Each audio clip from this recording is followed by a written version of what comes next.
Welcome everyone to my 2023 Library Battle Royale. I'm backstage with How to Sell a Haunted House. Now, how are you feeling going into this matchup? Unjustifiably in a position that I'd rather not be in, but the cream will rise to the top, oh yeah. Okay, moving on. I've got Silver Nitrate here. You're stacked up against some pretty tough competition out there. There's some real award winners. What do you think about your opponent's accolades? They're completely imaginary. The only thing that's real is me, and the fact that day in and day out, for almost 6 years, I have proved to everybody in the world that I am the best. You don't know what hard times are, Daddy. The best there is, the best there was, and the best there ever will be. Acknowledge me. Well, there you have it, folks. Looks like this is shaping up to be a real slobber knocker. Hiya everyone, it's your friend Callie, and today we're going to talk about books. Are you shocked? Surprised? Okay, but I like books. If you didn't know, I read every day, and last year I read a total of 74 books, and I wanted to do something about those titles that I read in 2023, since we are now in 2024. I realized by the time this is coming out, it's probably going to be like March. Oh, hi, Mark. But if you were unaware, it's 2024. And so I said, back in January, I should make a tier list. And my husband very astutely pointed out that I have read 74 books. And doing a tier list of 74 books would take me forever. It's been 84 years. So instead, I'm gonna make a tier list of my top 15 books. But it can't all be happy good vibes here, so stick around to the end for the dumpster fire, where I'll go over my bottom 3 books. And if you're into this, don't forget to give this video a like and maybe subscribe, because I'm going to warn you now, this is a long one. And I've put so much work into this, and this is writing Callie talking right now. I haven't even tried to edit this now, but if the last edit is any indication, that took me 3 days. I'm overwhelmed with anxieties. I don't know how long this is gonna take me, which is why, I'm probably being optimistic saying this is coming out in March. It'll come out this year, okay?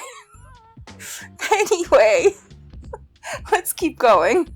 So, here are my categories. At the top, we have my trophy case.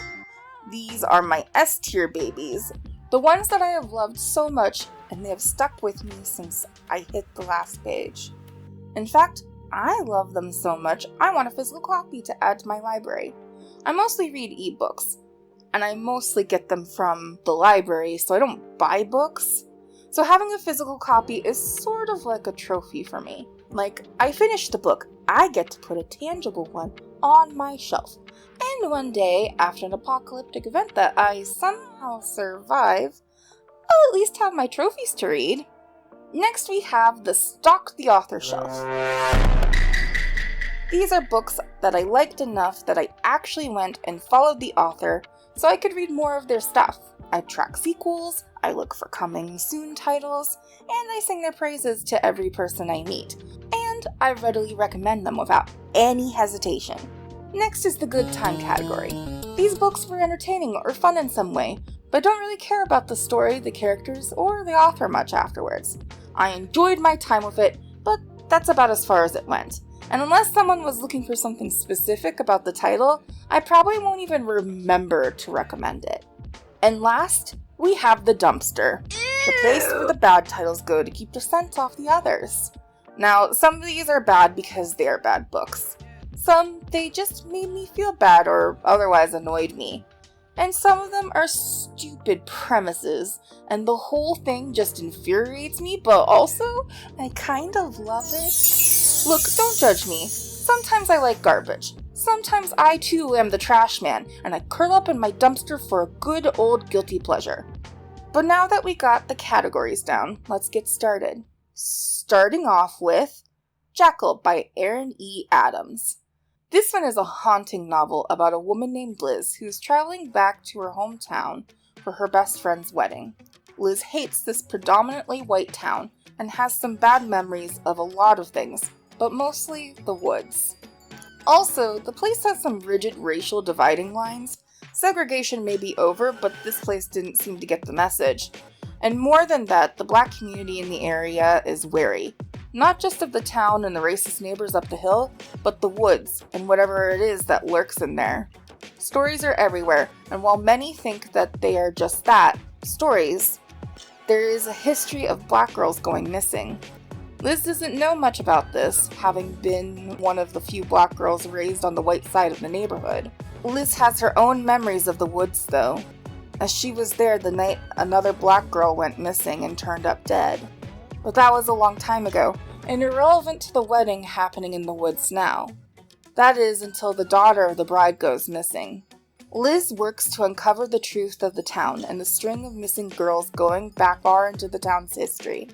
This one gave so many Get Out vibes that my skin was perpetually crawling. I loved the exploration of racism and the motivations of discrimination, focusing especially on the hate black women get. It's a beautifully crafted story that I readily recommend to everyone. But as much as I liked it, it's not going in the trophy case. And if I'm being honest, I didn't track down the author after this, so I guess it goes in the good time shelf, even though I can't forget it. Next, we're going to look at 2 books at once. The Belgarion and the Malloreon by David Eddings. So these are actually 2 book series, and each series has 5 books each. So when I said we're going to look at 2 books at once, I really meant we're going to look at 10 books at once. And when I said that this was my top 15 books, it was actually my top 23 books? Math is hard, okay? But they both tell 2 complete stories, and I don't feel like you can judge each separate book individually.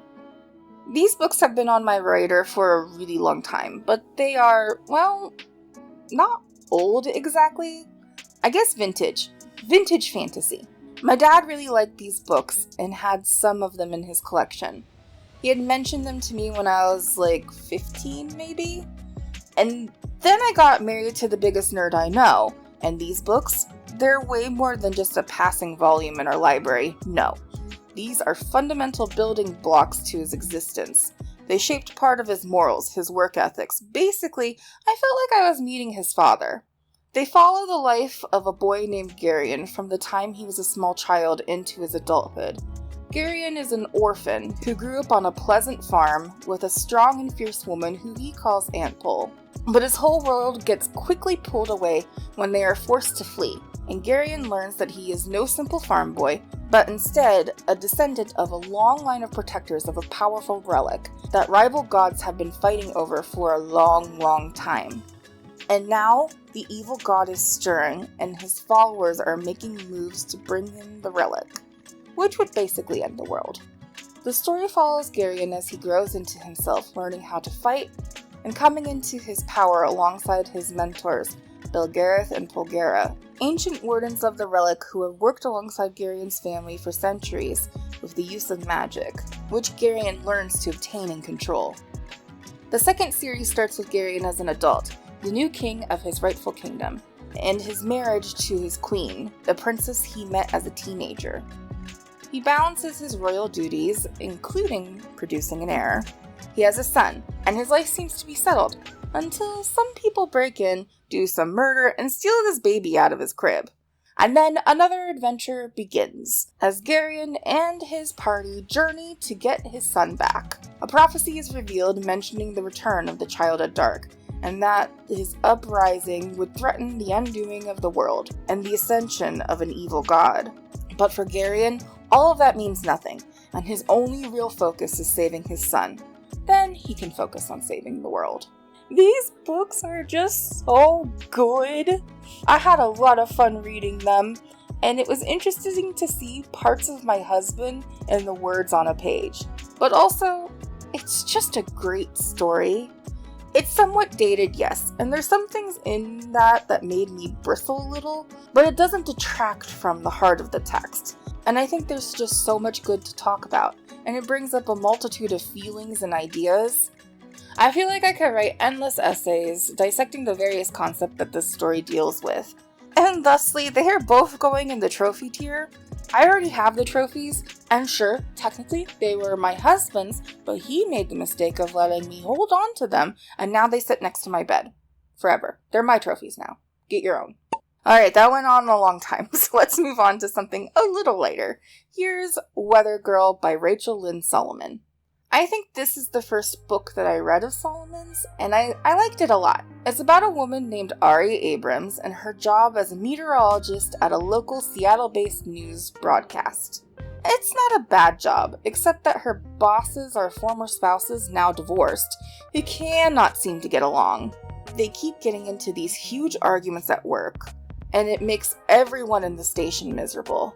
After a huge fight at the Christmas party, Ari teams up with her co-worker, sportscaster Russell Behringer, to basically parent trap their two bosses. But as they scheme, they also have to reveal so much of themselves, and falling in love was nearly inevitable. Especially with Russell being the best lead man ever, the story is warm and cozy, and also pretty hot in the spicy sections. And I love that Russ isn't some big muscly underwear model man. He's big and insecure about his weight, and the way Ari makes him feel sexy is so wonderful. I almost want to have this as a trophy, but limited space and all means that I have to be picky about what goes on that shelf. However, I did stalk the hell out of this author, and I think I've read every adult audience book she's written, so for that, she's going on that tier. Okay, that was easy. Next up, How to Sell a Haunted House by Grady Hendrix.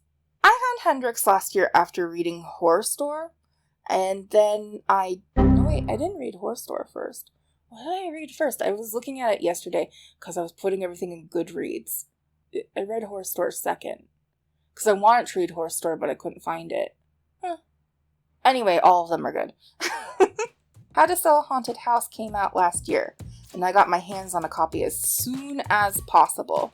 This one is about Louise, who just lost both her parents at once in some kind of freak accident, and is now set with the task of dealing with the things they left behind with her brother Mark. She and Mark have a tense relationship, to say the least, and they can't seem to stop themselves from arguing over every single aspect of the process. The house is stuffed to the gills with things. Her mother was a collector, a puppeteer, a craft person, and she left the home with all of these dolls and puppets, neither of which the siblings want, but they can't decide what to do with. Weird things keep happening in the house, though, with a particular puppet that unsettles them both seeming to move about the house. Louise thinks she's completely lost it until the puppet attacks her one night, and then Mark comes barreling in to shoot it in the face, removing her from the house and then to the safe refuge of their local Waffle House. Together they work to exorcise the puppet from the home, and in the process they both open up and learn more about the other's experience with this haunting that has lasted long into their childhood. And they're able to uncover the secrets their mother worked so hard to keep buried. This one is kind of special to me.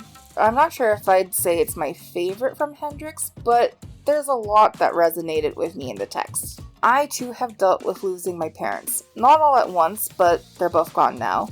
And me and my sibling have tried to work together to figure out what to do with their stuff they left behind.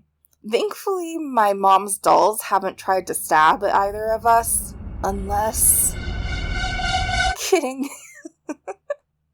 But yeah, I almost want to put this in the trophy tier, but also I sort of recognize that the book isn't exactly spectacular. It's campy and very pulp, which is kind of Hendrix's bag, but I also love a lot about it. Fuck it. I don't have a trophy of it yet, but I would happily obtain one if I had the money.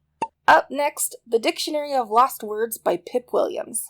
This one is set in the early 1900s in Oxford, where the Oxford Dictionary is being collated. Esme is a small girl, and the daughter of one of the lexicographers. Motherless, she spends an exorbitant amount of time with her father at work, hiding under the tables and learning to read. When one of the slips of paper with a word on it falls, Esme picks it up and hides it, stowing it away in a suitcase, obsessed with the discarded word. She starts collecting other words that have been left, forgotten, discarded as she grows up. And soon, she starts to realize that the words have a common thread. They are all important words to women. She starts collecting more on her own slips of paper as she grows and interacts with more working women, creating her own dictionary, the Dictionary of Women's Words. Of course, other stuff happens. I feel like I really boiled this down. A lot of other things happen. It's dramatic and captivating. It was such an interesting story. It's set in the time of suffrage and the World War and all the political and societal upheaval going on. The story is also sprawling. You see the girl grow into a strong and brilliant woman. It's a book that means a lot to me. One of my partners showed it to me, and we talked about reading it together. And well, I kind of think I've read this in a sort of sequel that came out last year, and I don't think my partner has been able to read it at all yet. I'm still supremely thankful they showed it to me. My initial instinct was to put it on the stalker tier, but honestly, I'm throwing it up in the trophy. I would love to have this on my shelf along with the next book. They're both very powerful stories of feminism and resilience that deserve to be on my shelf. And now we have another book that's lost, and I actually read these two books side by side last year, which I thought was kind of funny. The Book of Lost Names by Kristin Harmel. This is the story of Ava, a Jewish woman studying at a university in Paris at the beginnings of World War II. Ava and her mother evade the soldiers when they come. She's able to falsify documents that help them get to the refuge of a small mountain town, where a cell of resistance fighters are working. They safeguard her and her mother, but they also bring Ava in to work on forging documents. Their operation is moving children into the free zone in nearby Switzerland, and Ava realizes that their new documents mean that they will adopt new names. Some of the children are quite small and won't remember their real names. So she and her working partner Remy devise a plan to preserve their names, coded in a book. Things go sideways when the resistance cell is betrayed and Remy goes missing. Ava chooses to step up, face the danger head-on, and protect the children and hope to lead them to safety. This book was so good, and I'm just happy I picked it up. The author does a lot of World War II historical stuff, and it's always a captivating story. I sort of struggle with some of the romance in the stories, but I think it also humanizes the characters, that people still loved in the face of evil forces. But sometimes I wonder if it romanticizes the time period. Well, it doesn't for me anyway.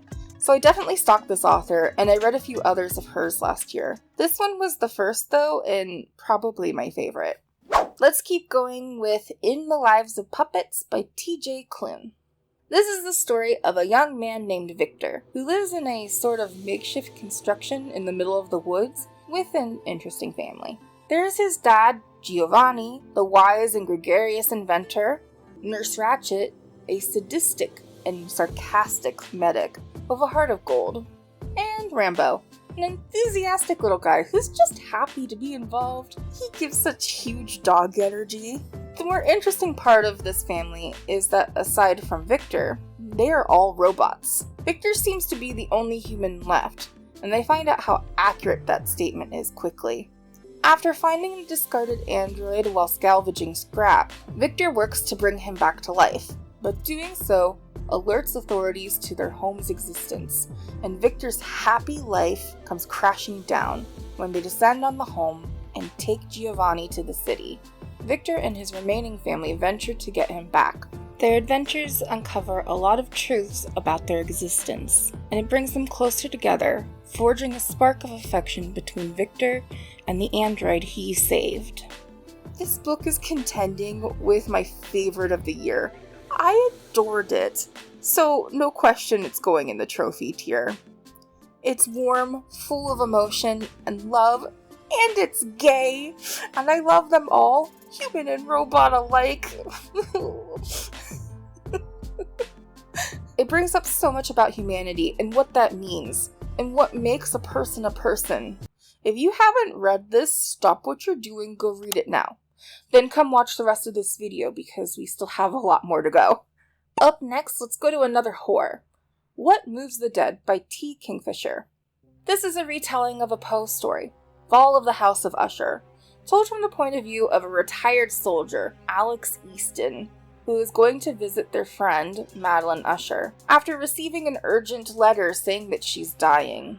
Alex arrives, stunned by the dank, dark, spory aspect of the home and the surrounding area. A fungus has invaded the lake and the land around it. And it's not just the house that is starting to suffer from it, but the wildlife too. Fish are filled with fungal growths, and the hares are behaving oddly, unable to move naturally, and even a bullet to the head can't seem to keep them down. Alex has seen a lot in their days, but nothing like this. So, uncovering the mysteries of the house and saving their friends becomes their top priority. The best part of this story is Alex Easton. They're from some fictional country where soldiers are stripped of their gender upon enlisting, have their own sets of pronouns, and a sort of authority that is different from any other role in their society. I really like this book, and I also love the author. I don't think I want a trophy of this one currently, but I've read several things from Kingfisher, and I'm pretty excited because this one's getting a sequel, following one of Alex's adventures, What Feasts at Night. It's not out right now, as I'm recording this, but it should be out now as you are watching this. I'm hopeful that this series will make it to my trophy case, but just as this one path, nah, it's just gonna go down here on the stocking tier. Hi there, Editing Callie here. I just wanted to say, I did read What Feasts at Night, so it is out now. It was pretty good. I still think it doesn't go up into my trophy rank yet, but I still love Alex Easton, I still love T. Kingfisher, and I really hope that she continues to work with this character, because I'd love to see more of Alex's adventures. That's it. Okay, back to the video. Bye! Next, let's look at episode 13 by Craig DiLouie. This is a found footage style story about a ghost hunting show with a group of paranormal investigators led by a husband and wife team. The husband, Matt, is a true believer of the paranormal, complete with a personal story of interacting with a ghost. His wife, Claire, is a scientist and a true skeptic. Her role in the show is to debunk evidence. They are filming their 13th episode in this house in the middle of nowhere, once the site of the Paranormal Research Foundation, a group of researchers from the 1970s who did some pretty weird experiments to try to prove paranormal phenomena, until they disappeared. No one knows what happened to them, but the ghost hunters are hoping to connect with their spirits to find out.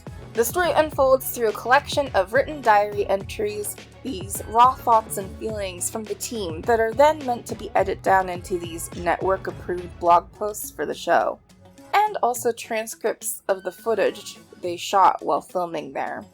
The story that unfolds is amazing, as the investigators find evidence and heaps of it, but it was definitely more than they ever imagined as a cosmic horror answers their pleas for activity. They descend into the madness of the powerful entity in this house, and it's hard to say if they can even hope to survive it. This was a stellar piece of fiction that chills me to the bone just thinking of it.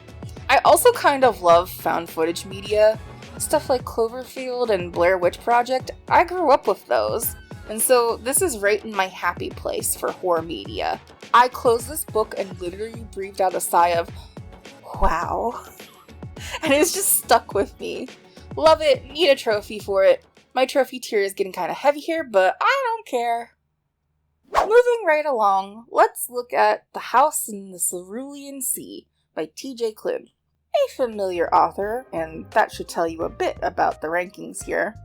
This one is about Linus Baker, a very tight-laced, by-the-book caseworker for the Department of Magical Children.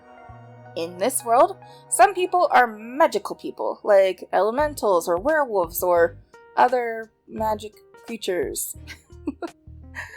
And they are very highly discriminated against, to the point that the government has what are essentially orphanages to care for minor children left behind by the hate these people endure. It's pretty fucked up.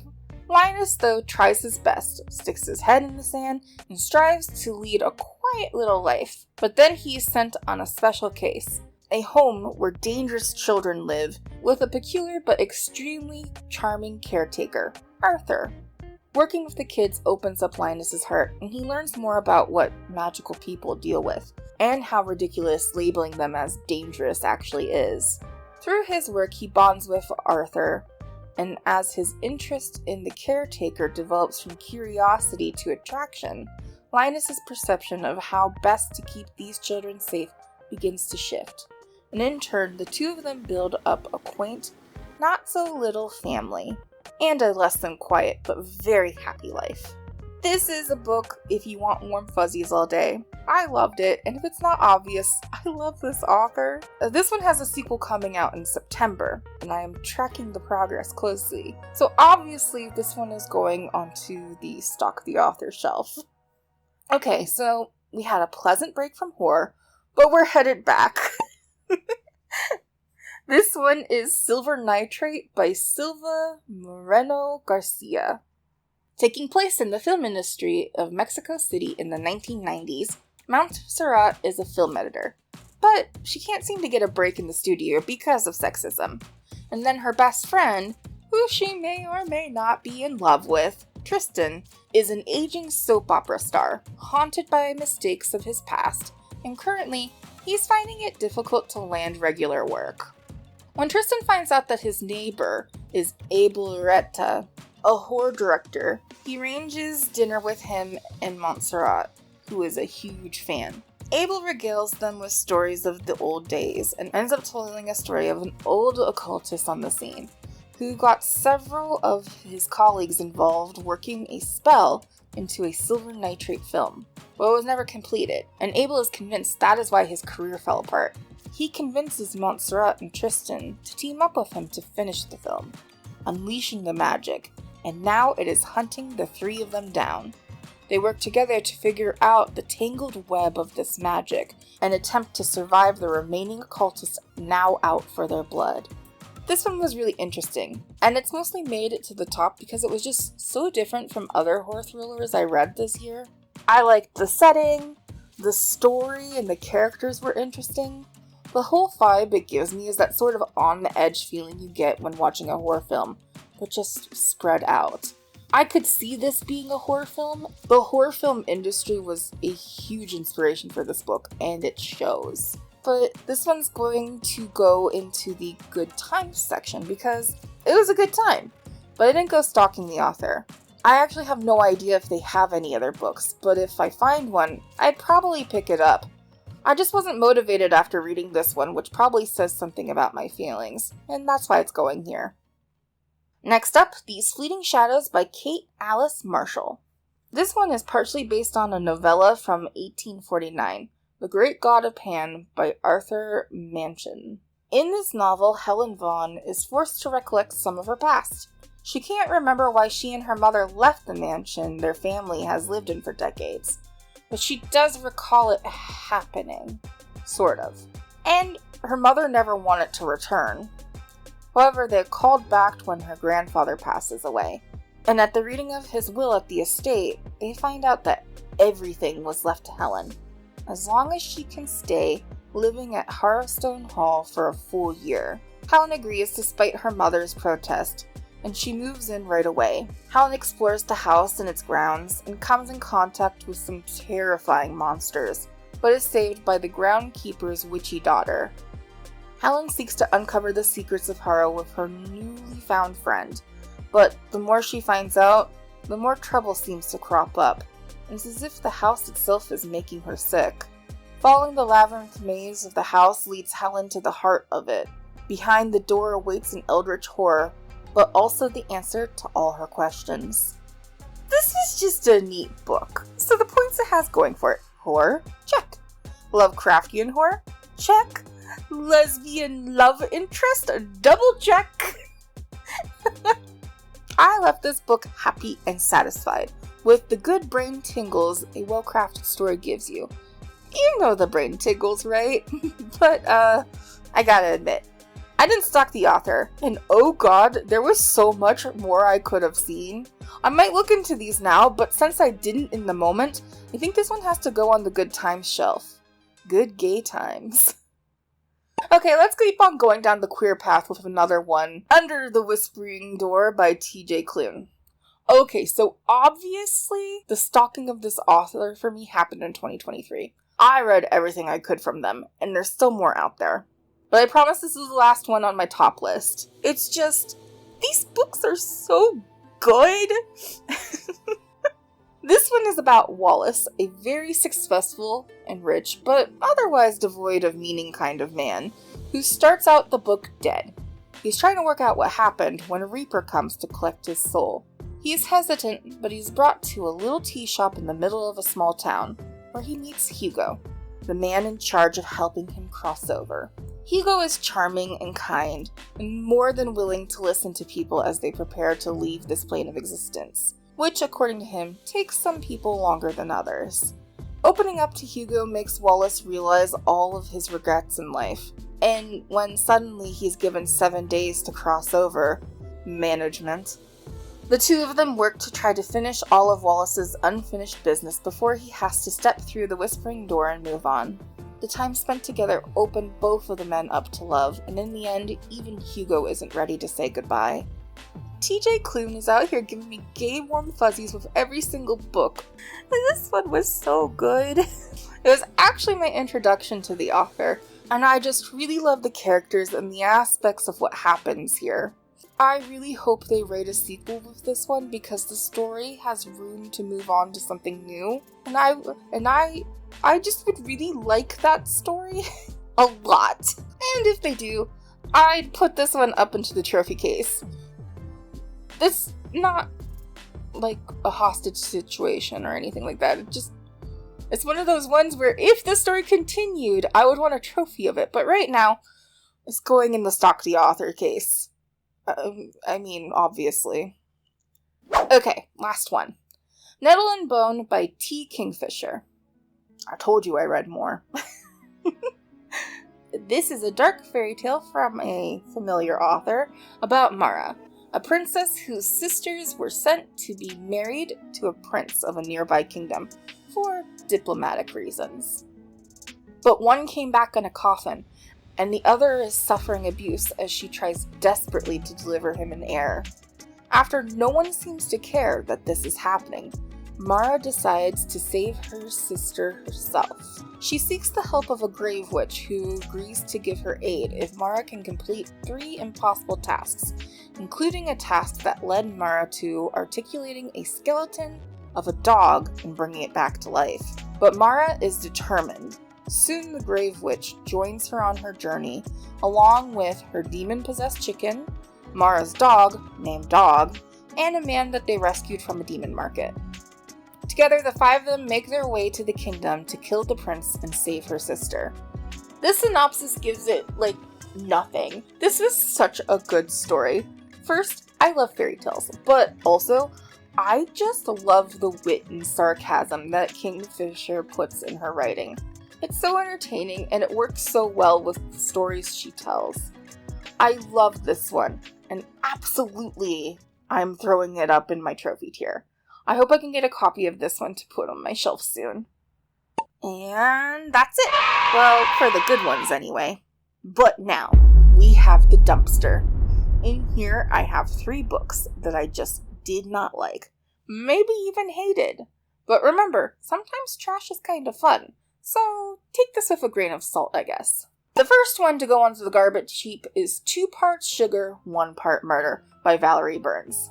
So this one might not be bad, but I think it's just a genre that isn't really for me. There's this cozy mystery thing that's out there in the world, where a bakery owner finds a dead body and has to solve a mystery. And that's basically what this one was, and I just couldn't get behind it. The writing wasn't stellar, and I guess I just didn't love the characters that much. I felt like maybe the main character Madison was meant to have this bigger change. That just didn't happen. The whole time there was this love interest, but I didn't see how the characters and the events tied together, and in the end, I just didn't like it much. There's a sequel, and maybe some of the issues get ironed out in it, but I have no desire to find out.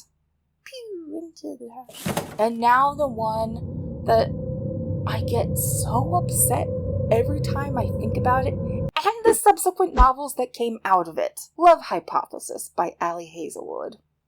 This book came out of Star Wars fanfiction, and it shows. It's just so stupid.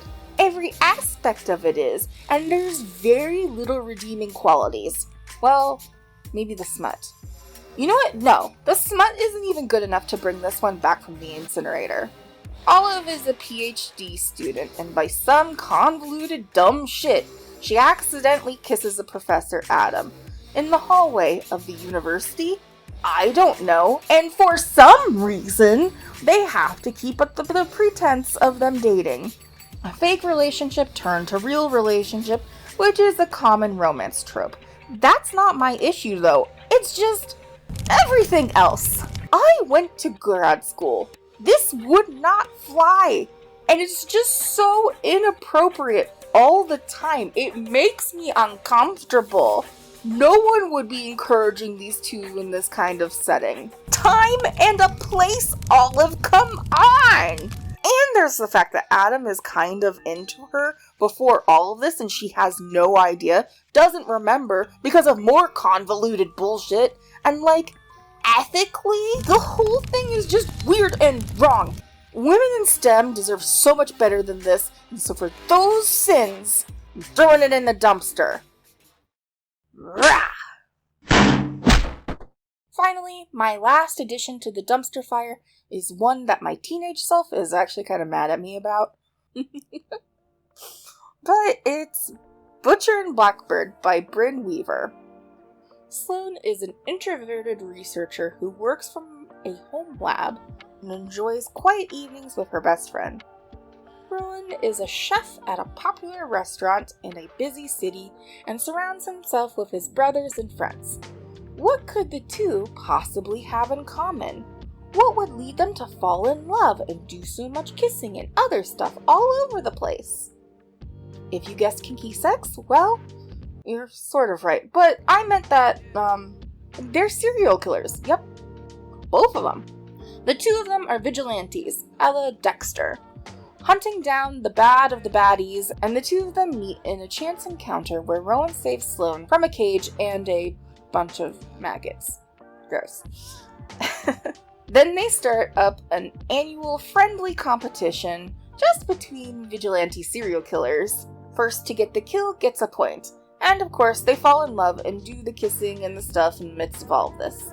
This whole concept is just stupid. I have such a hard time with it.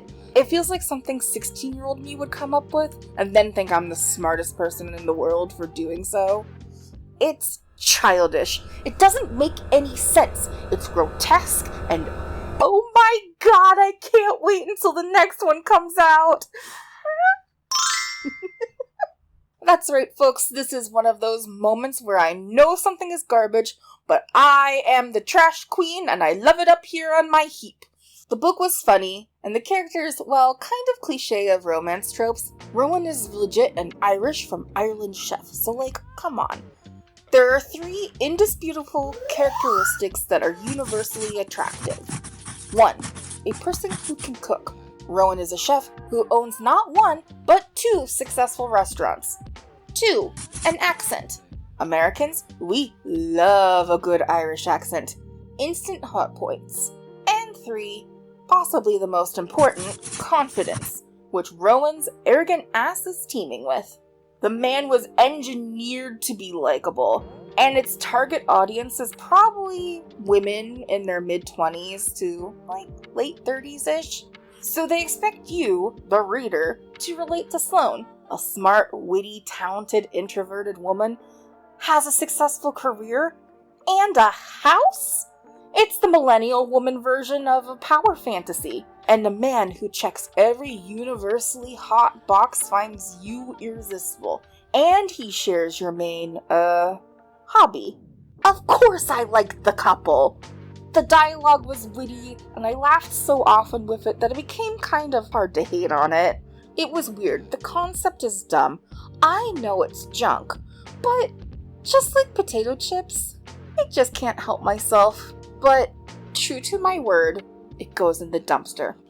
Oh, where I will then sneak back and keep it under my bed because I'm way too embarrassed to recommend this to anyone. Alright, here is the finished tier list. That was a long one, so if you made it this far, thank you so much for watching. Your support means so much to me. Have you read any of these titles? Should some of my trophy books actually be dumpster books? Tell me what you think. And if you have any book recommendations for my reading list this year, I'd love to hear them. Anyway, that's it. Take care, and I'll see you soon. Bye!